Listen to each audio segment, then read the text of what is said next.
All right, folks, thanks. Welcome to the webinar we're calling Essentials for Customizing Roles for ERP Cloud. And we're doing a little bit of a patch 24A update in this webinar. So thanks for those that are attending. And hopefully a few of you are familiar with Donna and I. We're going to go through introductions. Donna and I do a lot of webinars on ERP Cloud. So hopefully you'll get a lot out of this presentation today. So high level agenda.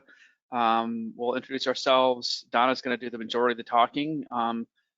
She's done other webinars historically, and I'll provide links to the webinars if you're just kind of new to ERP Cloud or new to role design and want the basics. There's another webinar that we can, recorded webinar / training class we can enroll you into, and we'll be doing that towards the end. We'll be sharing those links and a couple other links on some learning classes we have.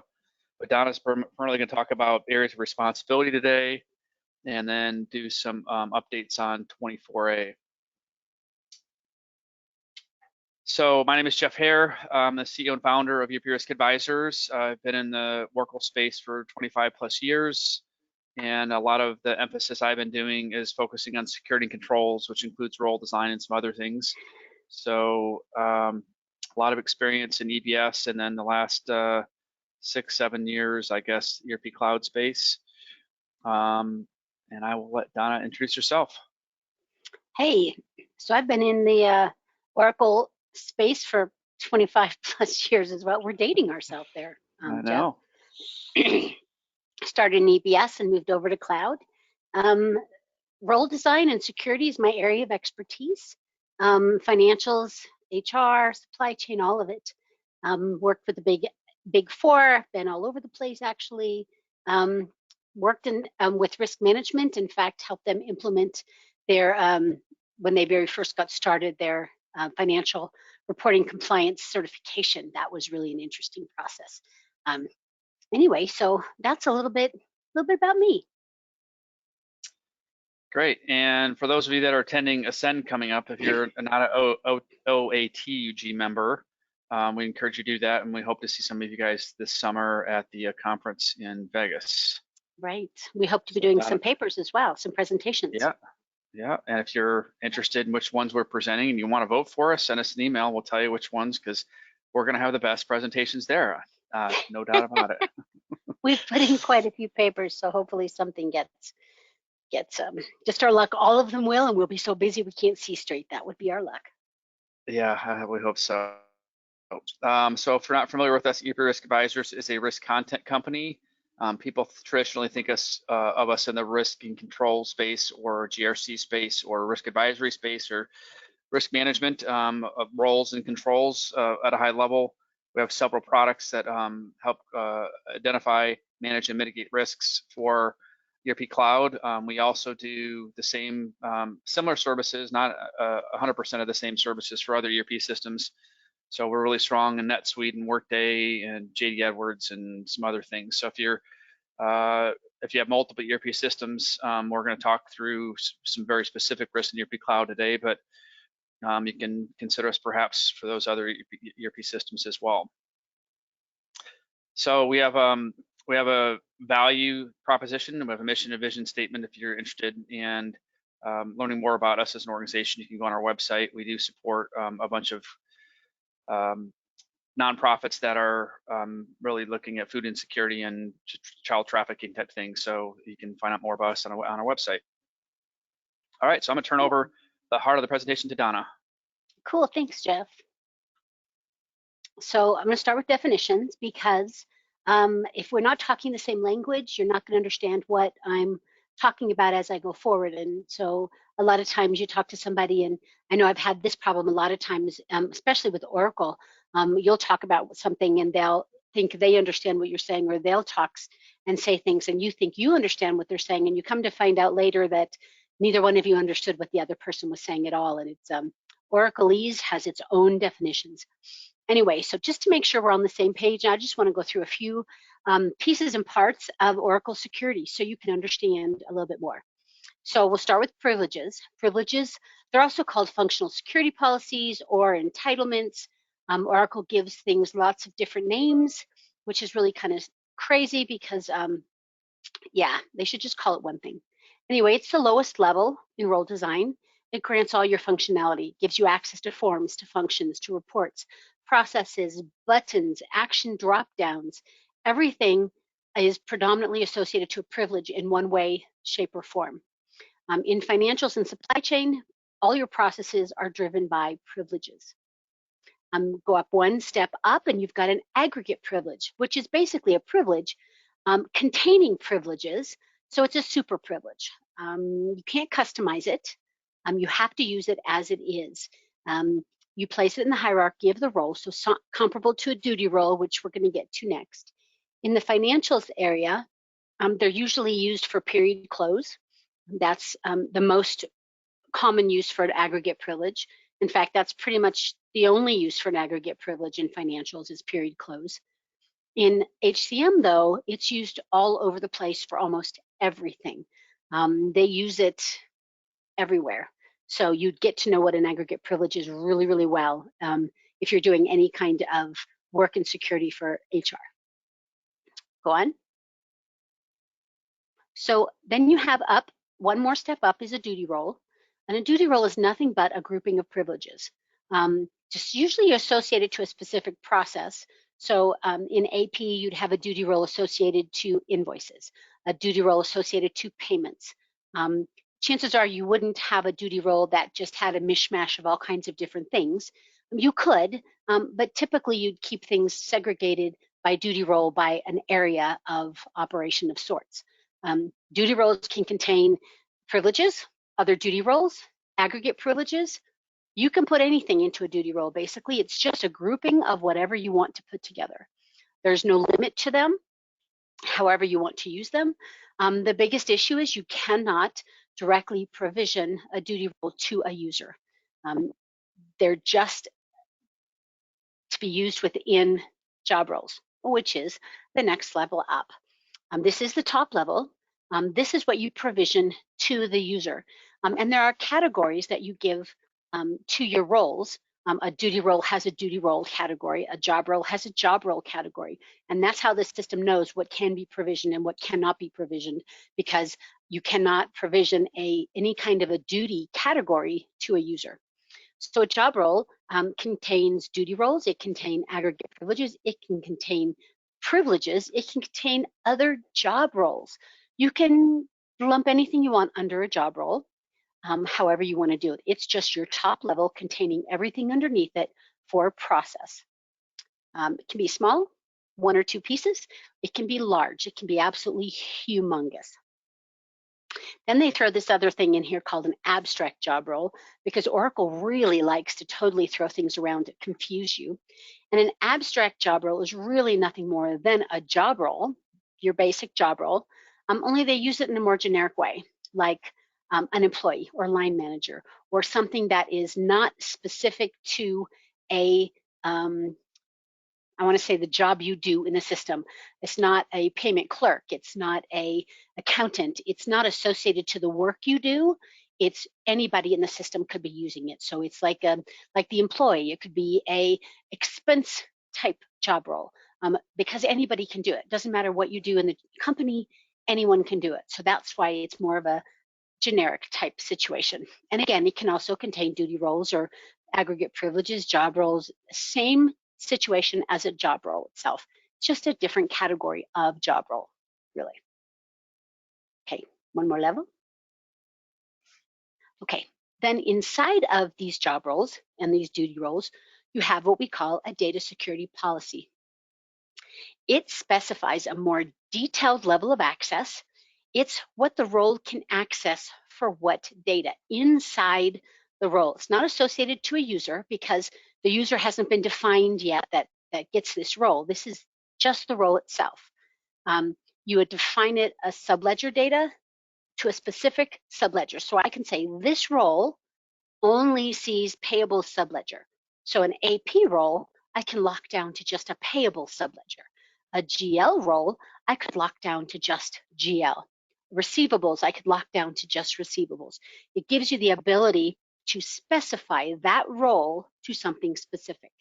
In the financials area, you would use it to grant the business unit availability. If I don't say that an AP role has access to a business unit inside that role, you're not going to be able to use business units at all, whether you grant a person access to whatever business unit they are supposed to be able to see and work with. That role won't allow them access to any business units because we haven't said that the role can. So you have to say it can have business units. You have to say it can have ledger actions. It can have asset book actions. You're granting it access to different actions within the role. It's one of those things that it takes people a little bit of time to understand how it's used. But once that light bulb goes on, it makes perfect sense. In HR, though, they use these data security policies much more in a much more granular level, and they use it kind of like the financials use privileges.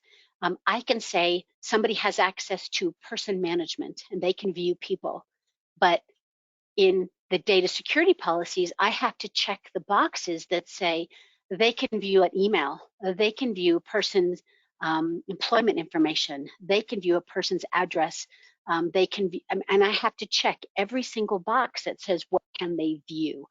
So it's more like a privilege type driven, very granular, and it's very, very important on the HCM side to understand the data security policies. So that's, we could go into a whole webinar just on data security policies, but let's not. Then you have data access for users.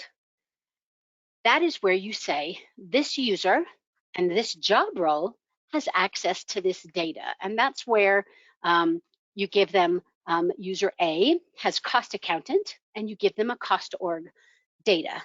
User B has payables and they have access to this business unit and they can have that data for that business unit. So data access for users is different than your data security policy because the data access for users is user plus role plus data, whereas the data security policy is inside of the role and there is no user associated yet at this point, and you're not giving them a specific business unit or asset book. You are just saying it can use a business unit, it can use an asset book. There's a difference there. So there is one small caveat with the data access for users. So there's been what I call a bug, but Oracle doesn't seem to think it's a bug. If you have a user that has a transactional role with a view role in the same module, so say you have somebody who has a GL accountant role and they have a GL view role, so they have access to the accounting in one business unit, one ledger, and they have transactional in another ledger.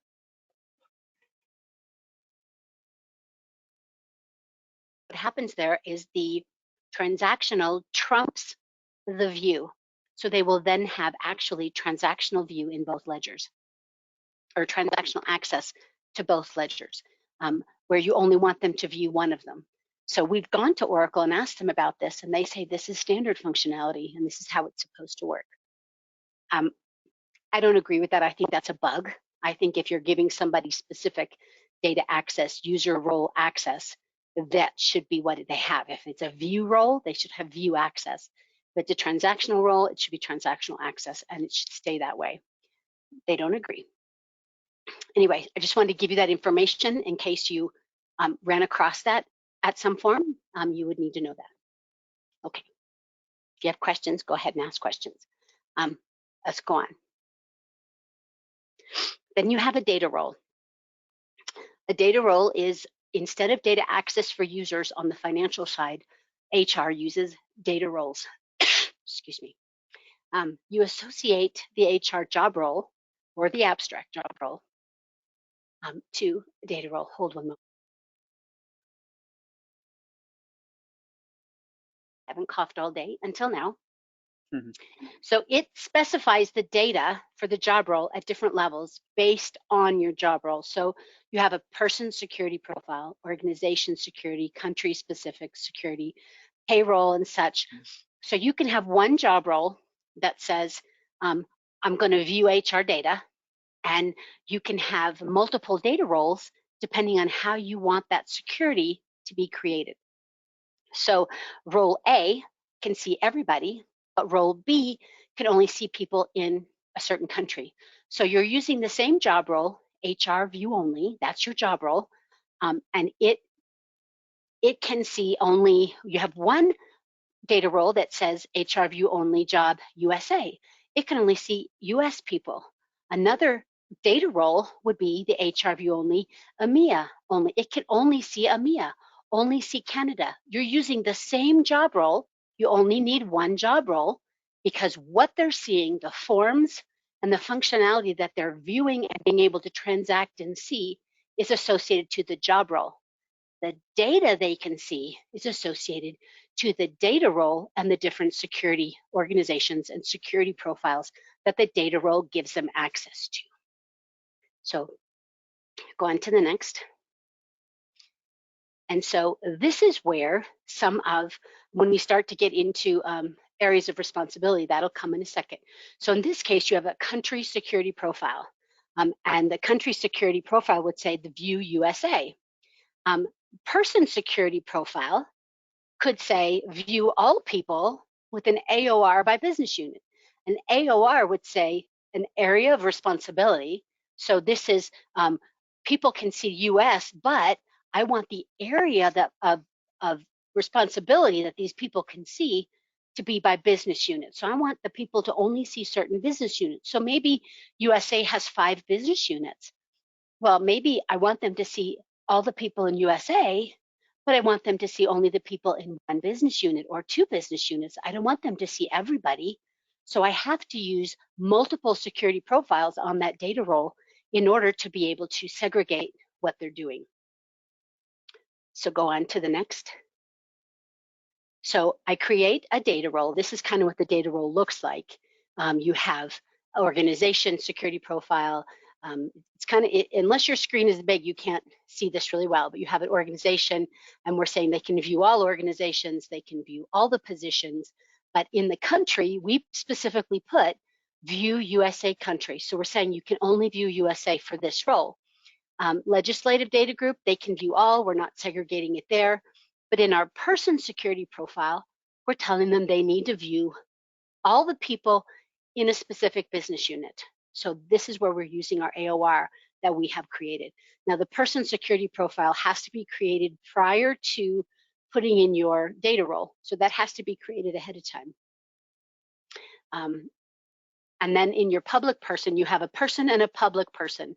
The difference between these are the person security profile are the people you can act upon, that you do actions on, whoever you have in your role to act upon and action on. Public person are the people that you can see outside. So if you have a directory or the people you have access to view, those are outside of the people you can action in. So if you had a directory, if you had other things that you could just view, that's where that comes from. Mostly it's the directory type person. And if we want to ensure that they can only see certain people in every area, we use the same security profile in both places. Go on to the next. 1 second. There we go. Okay, so this is how the area of responsibility is set on a user. So we put that in the role, then we give that role, that data role, to the user, not the job role, because the job role is inside of that data role. So we give the data role, that's where the data is.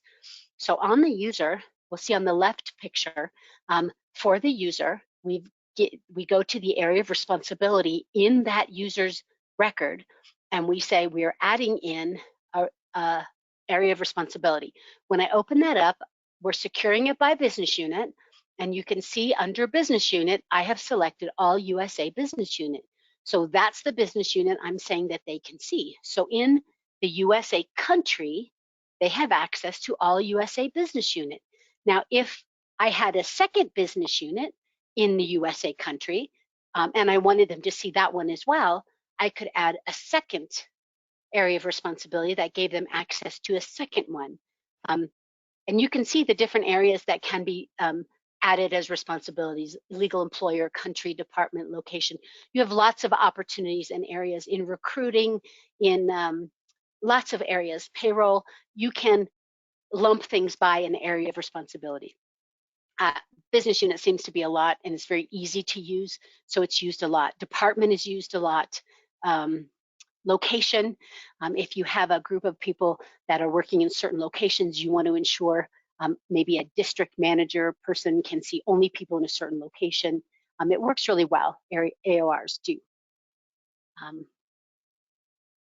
Is this the end? I'm not sure exactly how far. Yep. Okay. So those are area of responsibilities which work really well. You create the profile ahead of time, so you say how you want it to work, and then you put it on the data role. So the data role knows that this job role goes with this specific data, and then you ensure that the person who has the role has to have that area of responsibility on their user record in order for them to be able to see those people.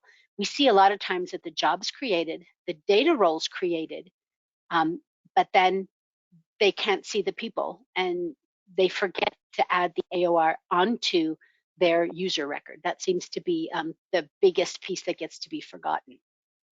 So if you have any questions about that, how are we doing time? We're doing good. Feel free to ask questions. Are there questions before I move on? There's not. I was just going to kind of emphasize, maybe just to ask you to clarify, Donna, like those that are coming from EBS, people think about the roles in EBS and whether they're the same or similar in ERP Cloud. And I guess my best summarization of the differences between EBS security and ERP Cloud security at a 10,000 foot level. In EBS, you're effectively doing all data security as you're building the roles or the responsibilities specifically, versus in ERP Cloud, you're doing data security at the role level, as you've described here, AORs and such for HCM, but you're doing data security at the user level at the time of provisioning through data access for users, which is a significantly different way of handling security. Any other thoughts or comments on that, Donna? To a point, yes. When we create a role, when we're creating roles for HR, we'll say, okay, so you need a payroll manager, you need a payroll specialist, so somebody who can manage and who can do, you need an HR user, you need an HR manager. So, and we look at that. Then we look at, okay, so your HR user, do they need to limit who they can see? Do you have different areas of who they need to limit to? Do you need, and so we start looking at the data those people can see, and that's when we start looking at, okay, so how many data roles do we need? Because if you need a data role for a group that needs to see only one business unit or one country, and then we need, oh well, these people only are supposed to see this country, well that's a second data role. So we have to, so that's when you start to look at, you have to think data access at the same time you're looking at the role. The role is form and function and what they can access when it comes to the actual job of processing things, but the data that they access to, it's a different situation. So that's when you have to think about what combinations are you going to have so you know how many data roles to create, which ones to create. I've had one role and 8 different data roles created for the one different role that go to all different kinds of people, depending upon what they have. So it's unique, and it's kind of fun. You really got to start thinking about how it works a little bit more granular. Okay. So then we started looking at what's coming out. For that. So I guess let's go into the 24A update. 24A. Then. Yeah. So there's an interesting thing that's coming out with 24A that we found and put in an SR for Oracle for because it didn't make any sense. And this is, so first of all, we're getting a new search field that's been added at the beginning of your the consoles. This is a security console. So far, there's just one value, and it's roles and privileges. I'm assuming that at some point they're going to add different values there, so you can search different ways using that field. But as of right now, there's just one value, and it's not really doing anything. So I'm assuming it's future, but it's there, so you'll start to see your console look a little bit different. So then the next piece of the security console is that they have, if you enter a role, this is how we found there was an issue. We entered a role like general accounting manager, and the show field, so you have expand toward and show. One says privileges, one says roles, and that's how you start to look at what roles, what privileges are in, duty roles and privileges are in your roles. The show field was not visible, and we weren't, we did put an SR in, and so what's going on here, and why are we not seeing what we need to see? And they said it's a known issue. We know it's there, and until we can fix it, there's a workaround. So that's what I'm going to show you is what this workaround is, because you need to know this. It's going to frustrate you trying to see what you need to see. So I think the next slide shows the workaround. Yeah. Oh, okay. So when we went into the graphic view to see something, it gave me the message, you should use the table view to view all nodes since the number of visible nodes exceeds the graph node limit. Okay, well, that's lovely. The issue is we're exceeding the limit of nodes. That's the problem. We're exceeding the limit of nodes. So the workaround is to increase the node limit. And so that's what we're going to show you. So to increase that, if you go down to your administration area in your console, which is the very last on the left when you come to it, to your tabs on the left, there's a roles area. And in that, that's where you would set your prefix and your suffix for different roles if you're going to copy something, so you have them already to default in for you. There's a little box here that says graph node limit, and the default is 300. Well, that's a little bit too small for what we need it to be. So their workaround is to change this. So next field, next slide. They told me to put it to 5,000. So I put it to 5,000, and when I went back and put general accounting manager in, everything showed up again the way I wanted it to, and it was great. I was like, that's beautiful. Great, I can do what I need to do. Except I then tried to put in the application implementation consultant, because that is the largest one I know of, and it's huge, absolutely huge. And it again gave me no show box. So it was too big again. So I went back and I changed it again. I think the next slide. Yep, I changed it to 10,000 because it didn't have the box again.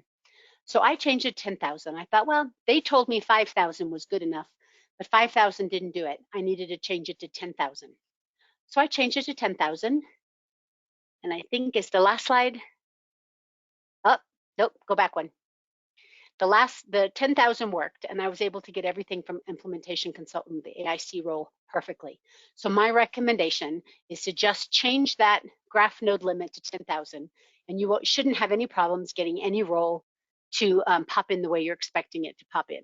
I've had it set that way for a couple weeks now, and I've had no issues with it as far as having any problems with performance or anything else. So I'm going to just go out on a limb and recommend 10,000 to be what you need it to be, what it should be set at.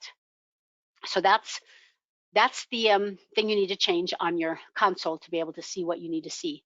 Otherwise, it'll just frustrate you to no end. But they know about it. And when I asked them when the update would be to fix this, they had no information for me. They had no idea when the fix would be in. So it doesn't look like it'll be in 24A or a patch afterwards. And they couldn't even tell me if it would be fixed by 24B. So until then, just update your graph node limit and you'll be fine. Okay, so then the other 24A update I wanted to show you is in audit policies. Now, if you're utilizing audit policies, then this is a cool thing because they don't tell you any new audit policies or updates to audit policies that are being generated or being added in any of the patches.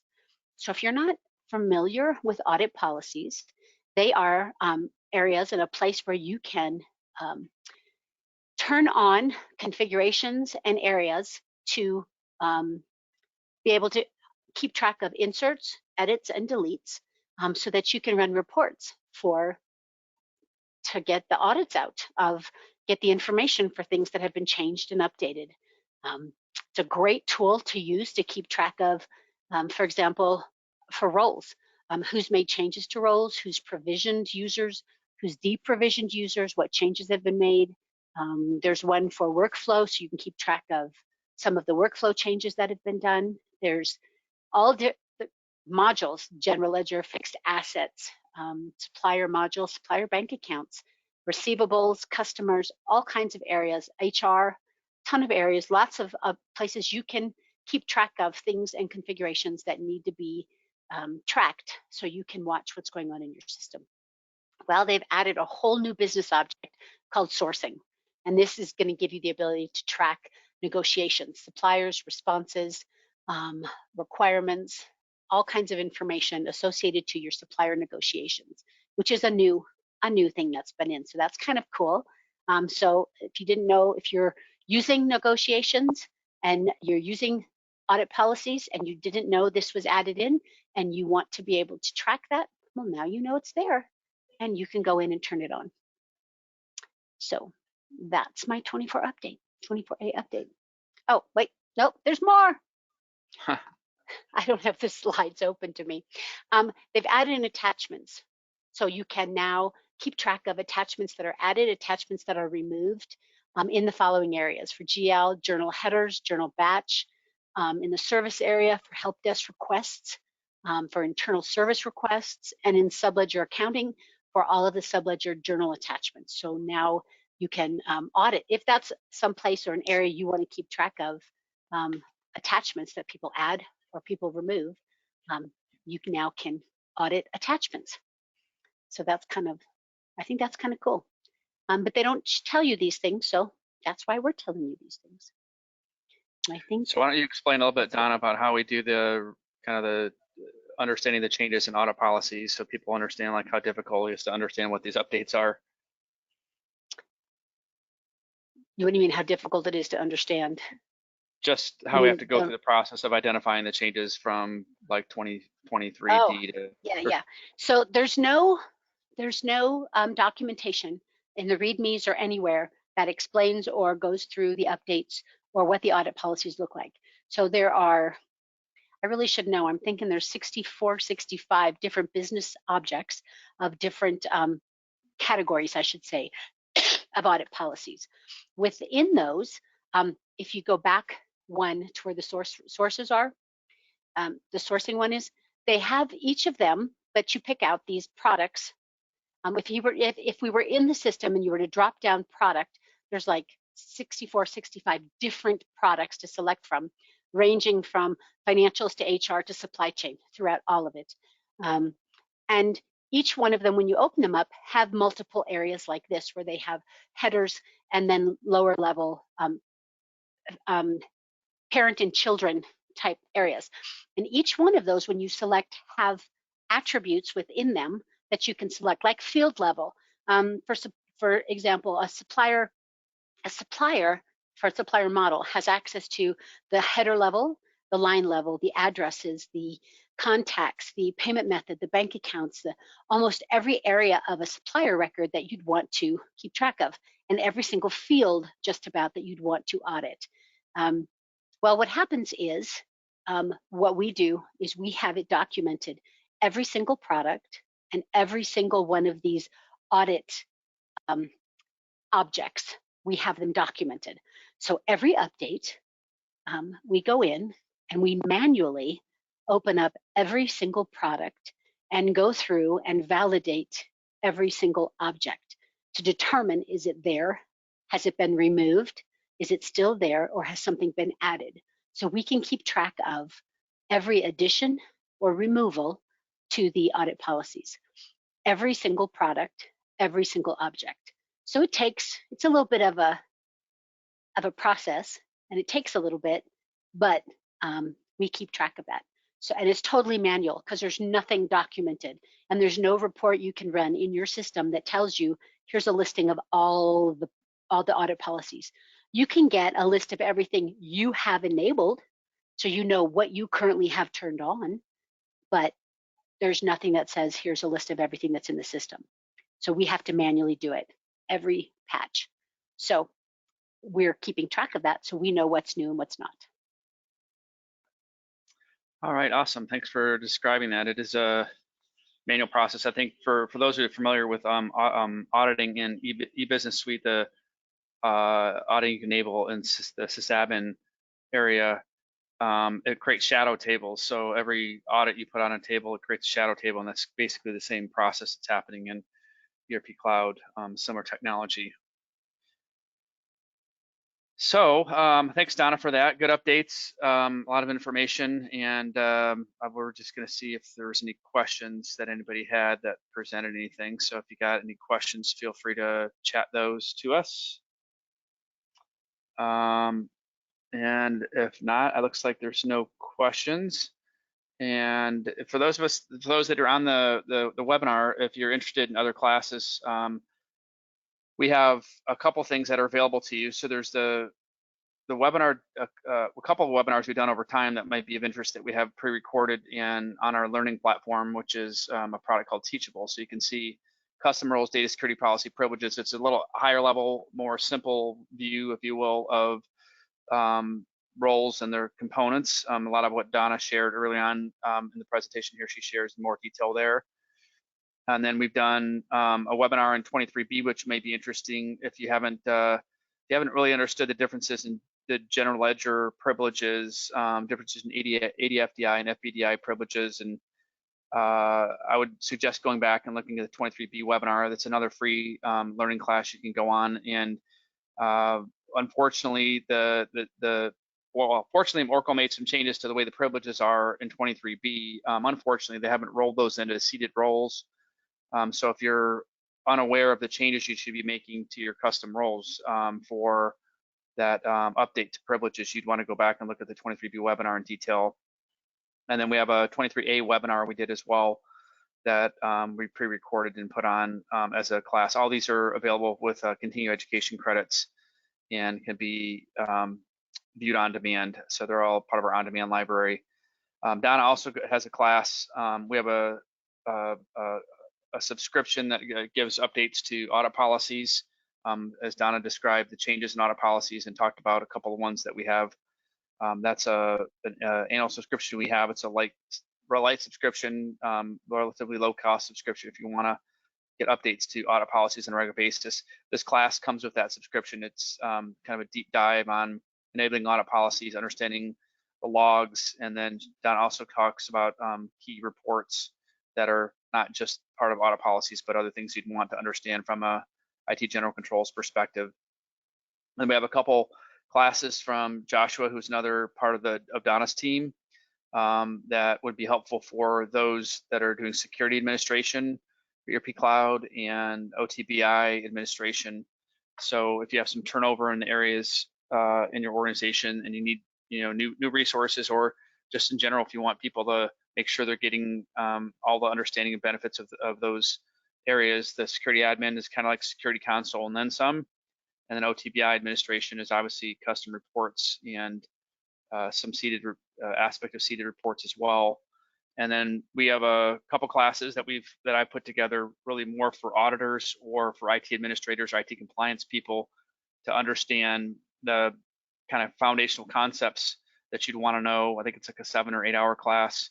And then how to audit ITGCs, more specifically for like IT compliance, and IT auditors, maybe financial auditors would take those classes as well. So if you're interested in understanding more about that, you can contact us at by opening a ticket, our support desk. So that's just emailing support@erparea.net, or as we're going through and finalizing this, we'll have Donna and I's email address as we get through to the end. ERP Risk Advisors organization can do a lot to help you identify, manage, and mitigate risk in your ERP Cloud environment. I'm just going to go through these just at a high level. We do a lot of work on lowering costs, lowering license costs, or minimizing usage, unauthorized usage costs associated with it. So we've got a really good, strong program of saving companies money in this area. We have managed services in and around role remediation and managing roles in the long run. We have a comprehensive cyber risk assessment. It's not just the perimeter that you got to be securing in your cyber risk. You also got to be securing the SaaS application. So there's a lot of vulnerabilities that we've seen. We're going to start a blog here in the coming days that talks about some of the vulnerabilities we've seen, not just in ERP Cloud, but in other SaaS applications. We feel like that's a under-audited area, underserved area in the cyber risk area.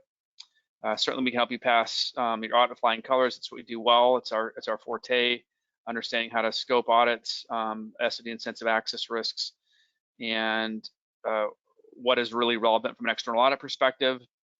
We have a class that goes along with that, and then our team is well versed at making sure we know how to what we call boxed out auditors, so they're not over scoping SOD and sensitive access risks as part of the audit, and you're getting the most value you can from your SOD and sensitive access tools, which is really the next topic. So if you're using Risk Management Cloud or one of the third-party products in the marketplace, we do support and implement a bunch of those tools that can monitor within ERP Cloud and with other systems as well and across systems. So if you're interested in having somebody take a look at how you're using those tools, so advanced access controls, for example, in Risk Management Cloud, we support several other third-party products as well. And then we talked about proactively monitoring changes to the application for compliance and cyber risk. That's really part of using SOD and sensitive access tools, or we can deliver that data to you as a service. Our ERP Arm as a service, as we call it, is a much higher quality service than anything that exists in the market. We are refreshing our content every quarter. So as Donna described the patch impact analysis for audit policies, we do the same thing with SOD and sensitive access risk, so privileges, roles, all those components you talked about. We're looking at those, and we're updating our SOD and sensitive access assessment, which we can do as a service, or like I said, through these tools, the GRC software tools. We're doing that, and I don't think anybody else in the world is monitoring things as closely as we're doing and providing updates on a quarterly basis as part of a small annual subscription. And then this is an education class. We have a series of training classes, learning classes that can help you stay current about security and controls related issues as Oracle continues to patch their application on a quarterly basis. And then I mentioned Joshua's class on your administrators, and we can help train your administrators. If you are not a customer, but you are either a system integrator, access control, software provider, or risk advisory audit firm, we have partner programs. So we can help mature your go-to-market strategy, or maybe you have a fairly mature offering in the risk and control space, but you want to leverage our content. So whether it's our SOD and sensitive access rules, just as a frame of reference, we're monitoring, I think, like 3,700 different privileges in our SOD and sensitive access monitoring rule set. We call it ERP Armor, and it's by far the most comprehensive analysis in the industry, and it's both looking at SOD and sensitive access risk and license risk. So perhaps you're a software provider or an SI that has maybe you're licensing as an SI or risk advisory firm, a third-party tool, and you want to make sure your content is current, or you're just not feeling comfortable that your content is comprehensive. We can help support those programs within your organization. We do offer, I think, the best assessment in the industry, the best assessments. So this is SOD and sensitive access. This is our ERP Armor as a service. It's not only the best, but it's probably the cheapest on a value perspective. So you can see our current release at the bottom, what we're looking at, 3,760 privileges, looking at duty roles, and we're starting to figure out how to incorporate some DSPs into the scanning engine, but there's no third-party scanning engine right now that has data security policies integrated with them. So if you're not maybe confident in your current provider, we can evaluate whether or not your current provider is comprehensive. In some cases, we may also be willing to provide you some free assessment or free validation of that. We have our own tips and tricks on how to be able to evaluate risk through seeded reports as well. If you're not familiar with the one fraud privilege that can undermine your entire fraud composure or your profile in your organization, and you want to figure out how to audit one privilege that can undermine your entire fraud program, we have, and you are an end user customer, happy to provide you with some guidance on testing. This is kind of a way for us to give you to test whether or not your current provider that provides you that same data is looking at the most comprehensive risks in the organization. And often we find that the big four firms and other large risk advisory firms don't have as comprehensive of a library as we do. And this one privilege in many cases we'll find still in a bunch of roles that the other guys haven't found, so to speak. So this is one way of potentially giving you some feedback on whether or not your current provider providing you the scans is as comprehensive as we are. And then I will leave this last slide up here. So I thank Donna for her great work today. She is one of the best in the world. She is excellent at what she does. She manages a great team, a supporter behind her. She does a lot of, we do a lot of role remediation projects, like I said, fixing other people's issues after they've gone live. And that solves issues from a licensing perspective and monitors risk overall. So with that being said, I think we're at time. I don't think we have other questions. I appreciate everybody coming in today. I'll leave the slide up here for a minute if you want to grab our email address.